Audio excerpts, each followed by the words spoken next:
نفر جلو تاکسی گرفت. وقتی سوار شد به راننده گفت من اسرائیلم، بزن کنار میخوام جون تو بگیرم.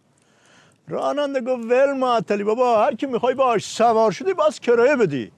اما مسافر باز حرف خودش رو جدی تکرار کرد. همینطور که جر و بحث میکردن یه خانم هم جلو تاکسی گرفت و سوار شد.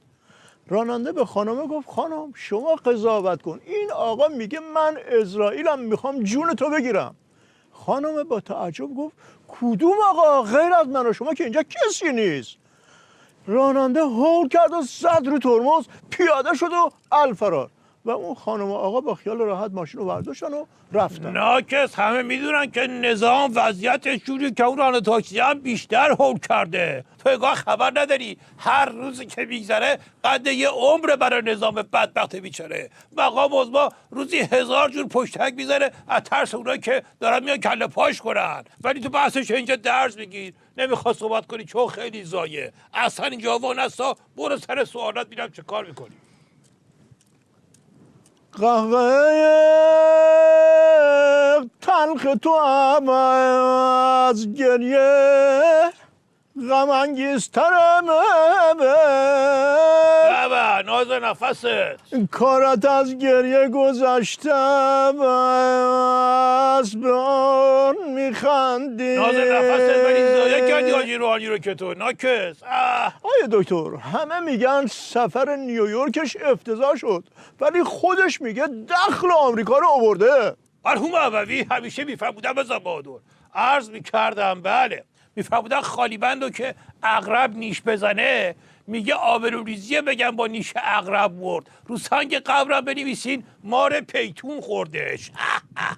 آیه دکتر قرار بود طرف حسابمون توبه کنن، توبیخمون کردن. وقتی که با کمر دلا و التماس بری داستان همینه. اگه اون ظریف مشنگ شعور داشت از اول داستان ویزا رو بهانه میکرد، نه خودش میرفت نه میذاش حاجی روحانی بره.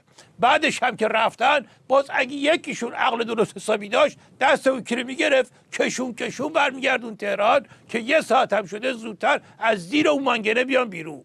مرحوم عبوی همیشه میفرمودن بزن بهادر، عرض کردم بله میفرمودن دزد رفت دزدی. صاحبخونه مرسی هیکل تنومند از خواب بیدار شد، خیرش گرفت زدش زمین نشست رو سینه‌اش. به زنش گفت برو همسایه‌ها رو خبر کن بیان حساب دزده رو بذارن کف دستش. بعد دید هی زنه این پا اون پا میکنه، گفت چرا نمیری پس؟ زنه گفت دم پایه‌مو پیدا نمیکنم. دزده که اون زیر صاحبخونه داشت به همجوری زیر مرسی هیکله خفه میشد گفت خانوم دم پایه منو بپوش، ده زود باش برو دیگه جون مادرت. روشن شد و برفستم دنبال دمپایی. آره دکتر بالاخره دستاورد این سفر چی بود؟ نشون دادیم که خارجی ها چقدر نامردن، دنیا رو متحد کردیم ضد خودمون. کاش همین نسخه رو میشد تو نظام پیچید اینقدر پاچه هم دیگه رو گاز نزنن.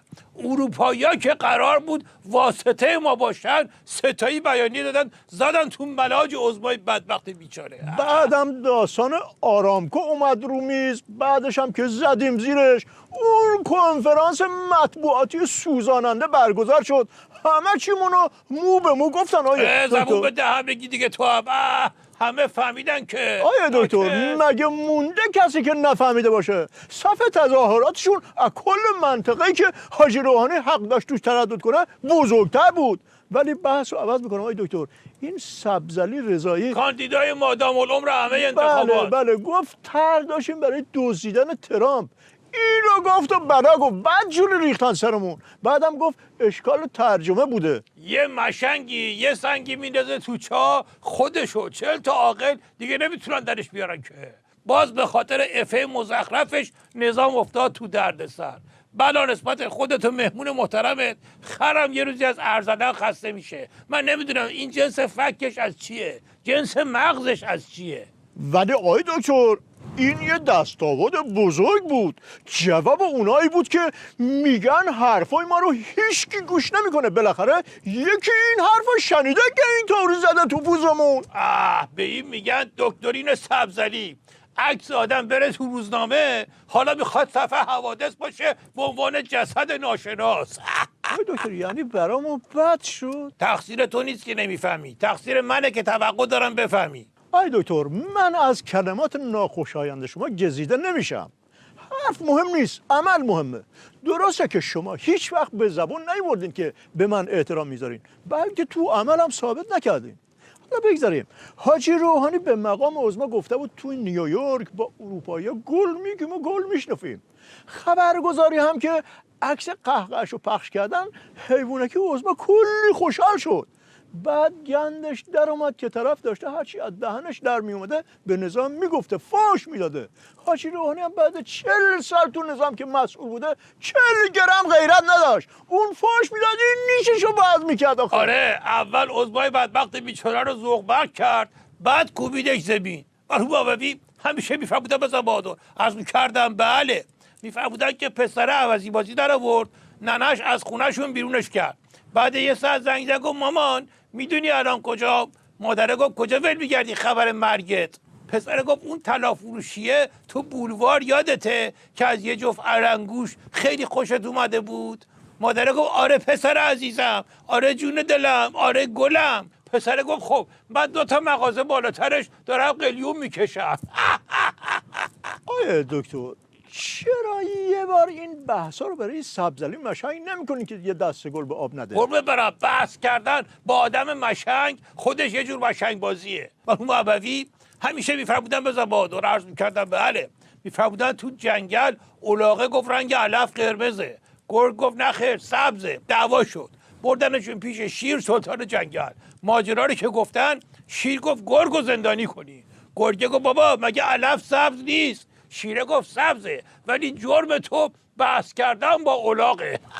آیه دکتر، برمیگردم به بحث تلخ نیویورک. اوه نمیشد یه دستور عملی به حاجی روحانی داد و اون ظریف که اینا سرشو بندازن پایین و با هیچکی صحبت نکنن که این دسته گلا رو آب ندن؟ قربه برم، مشکل که تو دستورالعمل نیست، مشکل تو اون مشنگاییه که شعورشون نمیرسه دستورالعمل رو درست اجرا بکنن. مرحوم ابوی همیشه میفرمودن بزن بهادر، عرض میکردم بله، میفرمودن شوته زبونش تو دستگاه آبربانک گیر کرده بود، بردنش بیمارستان، با بدبختی در آوردن کشیدن بیرون. پرسیدن آخه زبونت تو دستگاه چه کار میکرد؟ گفت کارتمو که وارد کردم خودش نوشت زبان خود را وارد کنید. آیه دکتر، من واقعا به شما اعتراض دارم. شما بابا کار استراتژیک با مقامات نظام نمی کنید، بعدم میشین اینجوری میزنه تو سر این بدبخت.